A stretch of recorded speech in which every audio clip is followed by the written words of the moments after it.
This is going to be a talk on OSINT for business development. This is all stuff that I got to use when I worked at Uber because they needed to get in touch with a bunch of small and medium-sized business owners. And the way that this works is there's almost always the same structure that you'll find in a small or medium-sized business that can make it really annoying to get to the right person to either answer your question or give you a decision on what it is you're trying to get. So if you just need general information, that's like what 90% of those businesses are confronted with, that and like spam.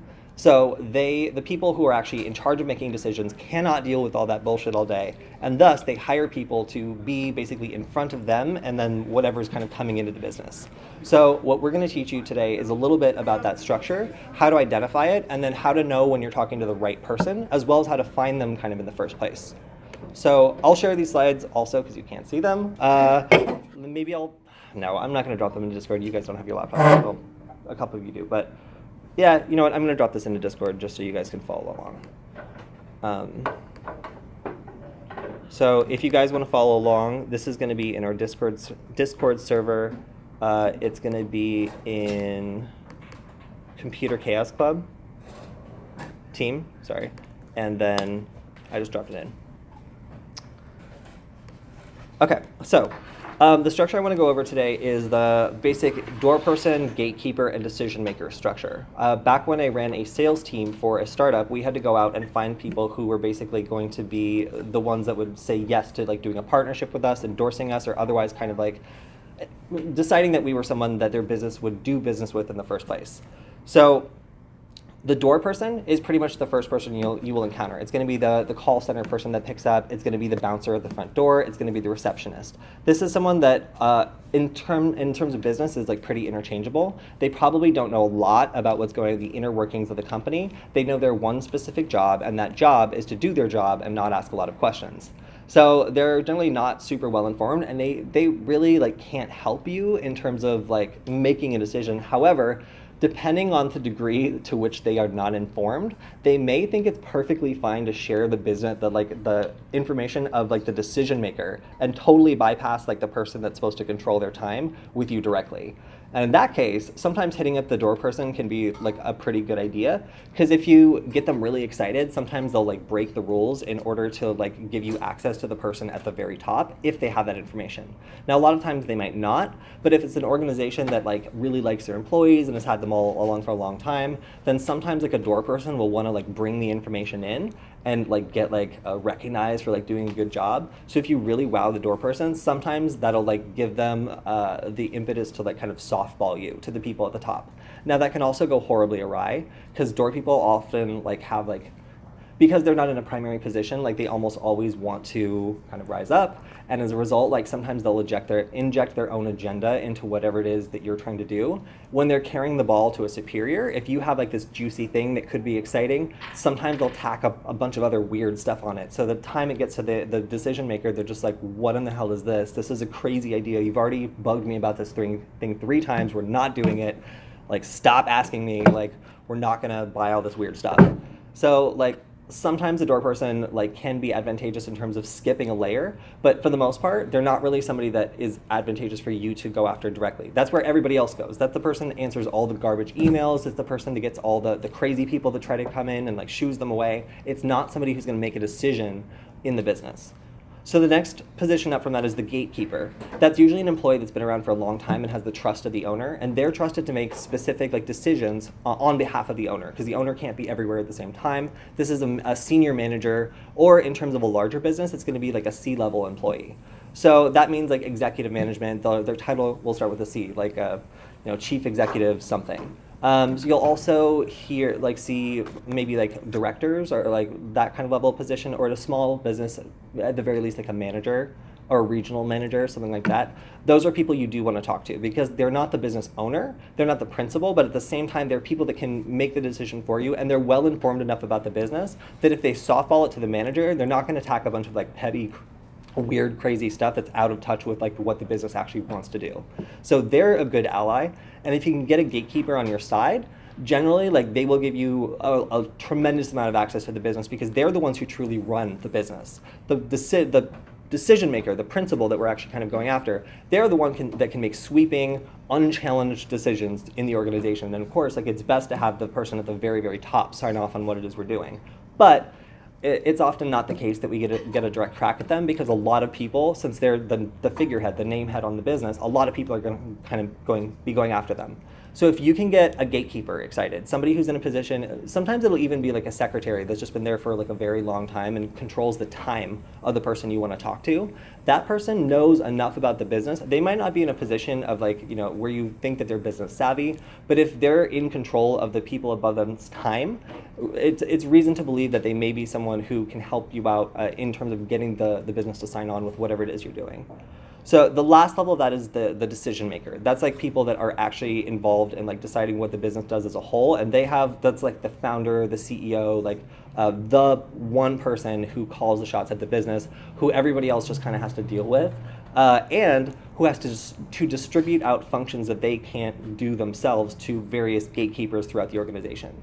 So if you can get in touch with the decision maker, it requires a lot more time, energy, and effort in developing a pitch, because they get shit all the time. Their information is out there. Anytime you register a business, do taxes or anything, all of your stuff gets blasted all over the internet, and anybody can spam you, try to scam you, like send you like weird messages that like try to trick you into doing stuff. Like you become a target for very like precise like phishing attacks, because in America, our private infrastructure is run by small and medium-sized businesses, a lot of it anyway, and they have really terrible security, notoriously terrible security, because they don't have the money for their own IT departments. So they get targeted all the time, and you cannot just come at them with some half-baked idea, because they've heard it all, from like shitty investment schemes to people just trying to take their money. So if you're going after a decision maker, it is the most efficient route in terms of getting like swift agreement in an organization, because they will push stuff through that nobody else likes and everybody else has to deal with it. Nobody else in the organization has that kind of power, and nobody else will really like have the ability to take your agenda to like that kind of scalable level within the organization. So if you get a gatekeeper on your side, think of it as having somebody to softball it to the person who really makes the decision. Very valuable to have an ally in the organization like that, but not necessarily like the end all solution, because somebody else who has more or less the same rank can just not want to do it, and the idea would get shut down because there's not enough pull in the organization to really carry it through. That's why some background information on decision makers is really critical to get people to kind of understand what it is you're doing and connect with it in some sort of way, beyond just like reading and being like, is this going to make me money? No, bye. Because if that's the decision they have to make, like you are going to have to get in line unless you have a lot of resources.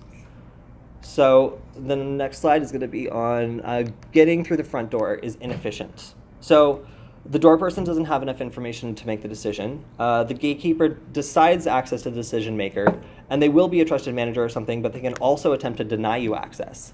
So if you piss off a gatekeeper, they can make it really hard to get back into the organization. So sometimes it's kind of worth it to go over their head in the first place, because if you get one that's like got an agenda or feels threatened by what you're doing or otherwise just does not like it, making an enemy in the organization at the gatekeeper level, like a door person, doesn't matter.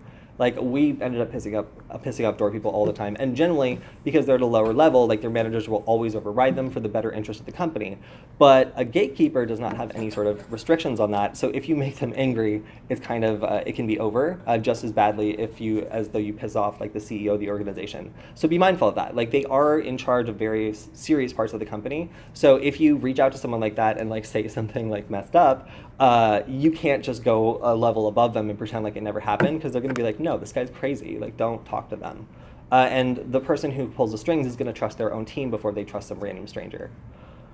So the primary defining factor of the decision maker is someone with the understanding and ability to act on what you're asking. So if they have both, the ability to like make this thing happen at the organizational level, like that is who you're looking for.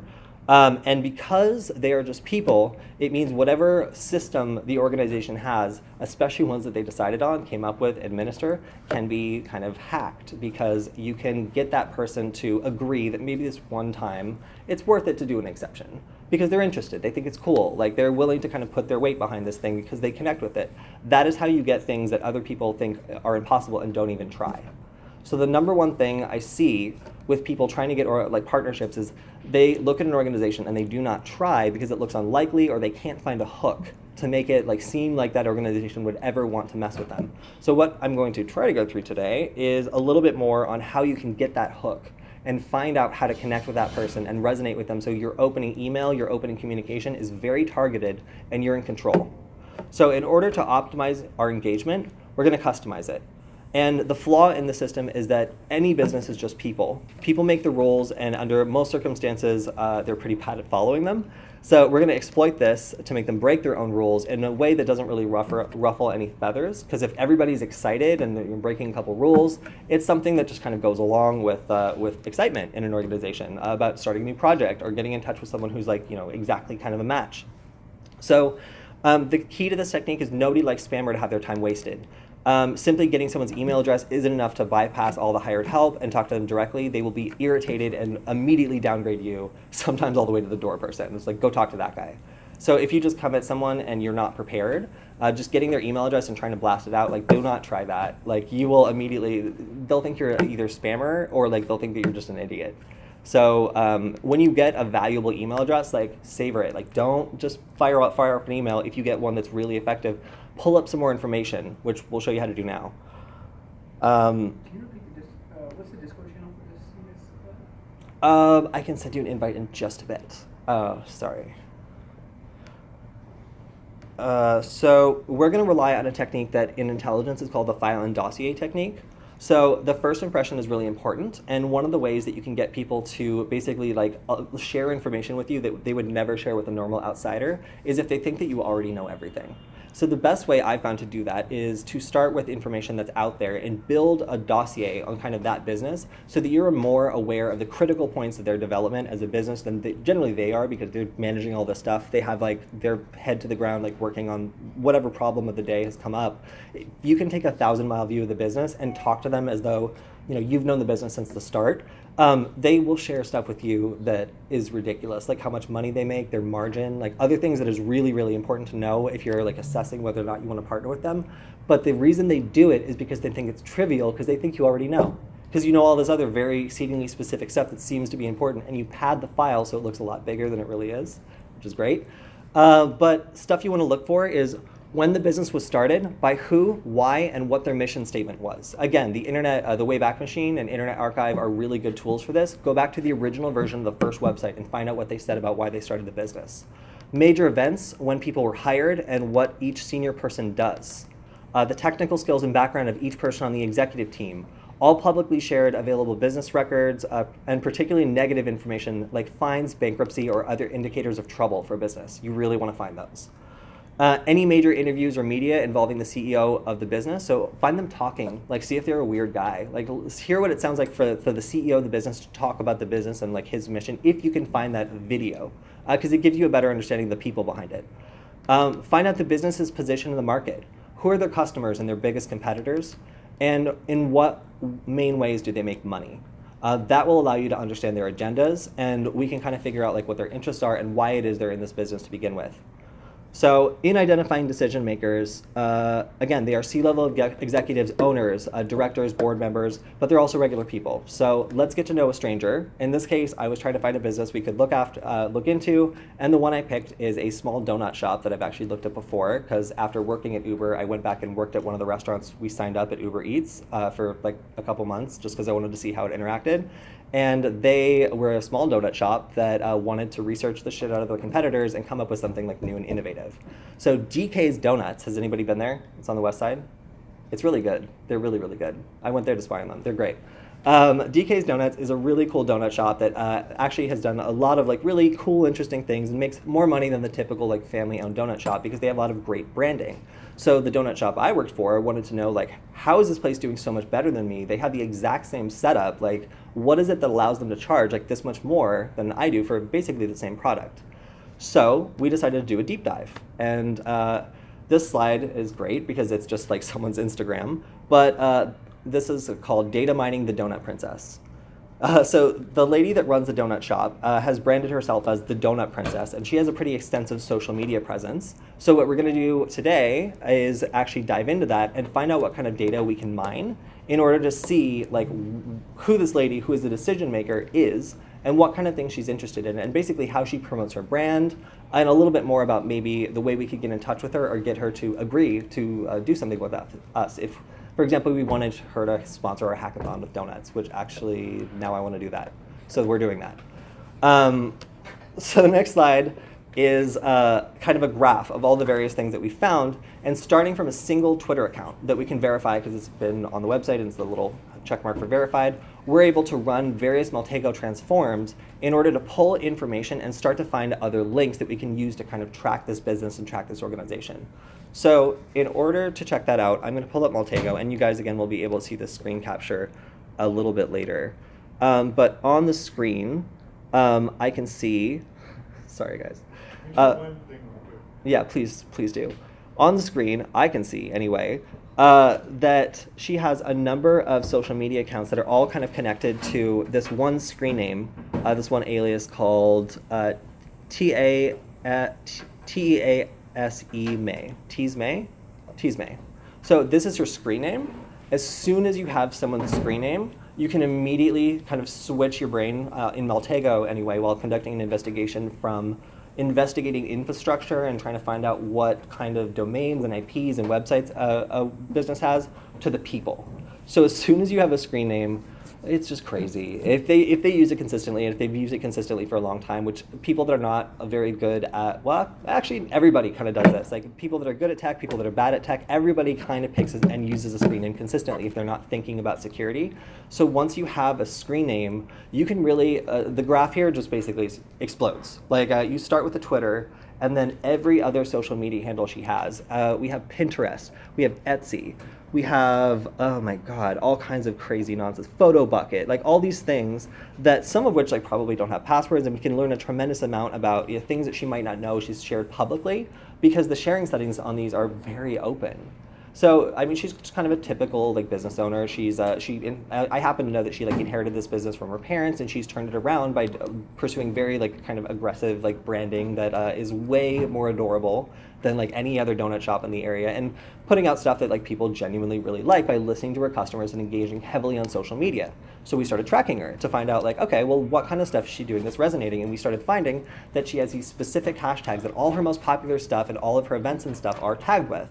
So through another layer of pulling data, suddenly we were able to get a list of all these different events and stuff that she's done very successfully that have driven her growth by taking a Twitter tag that she tags herself as, which is, let's see, what is it, like the Donut Princess? It's the Donut Princess, yeah. So she tags herself as the Donut Princess, and I was able to find a whole bunch of events that she's thrown as the Donut Princess to understand who she partners with in the community, how she makes money on these events by like seeing who she's promoting and being like, buy this. Like basically, what are her call to actions? Like what is she trying to get customers to do?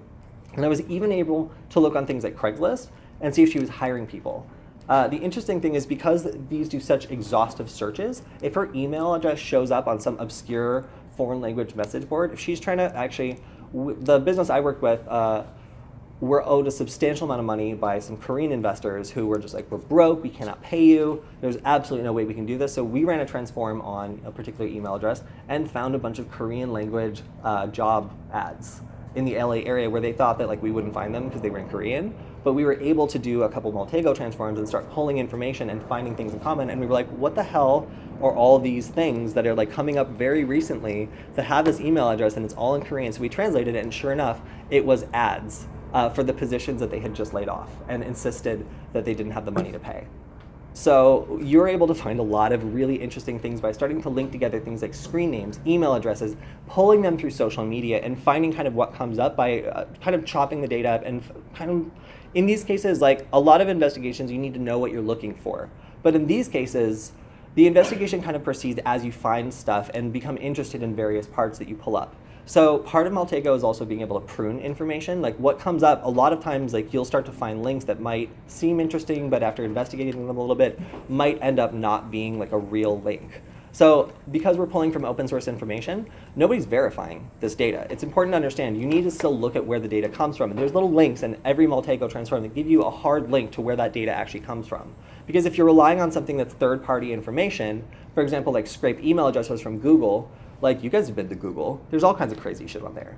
So if you, for example, were to scrape email addresses on the Harvester, which I think I showed 2 weeks ago, You could scrape data from the whitehouse.gov, but a lot of it is extremely offensive and profanity-ridden, and you can pretty much assume that it's not a real email address. It's something that somebody has made up in a post or a forum somewhere, and the data's been scraped and added to the list because it was found, but it's not real.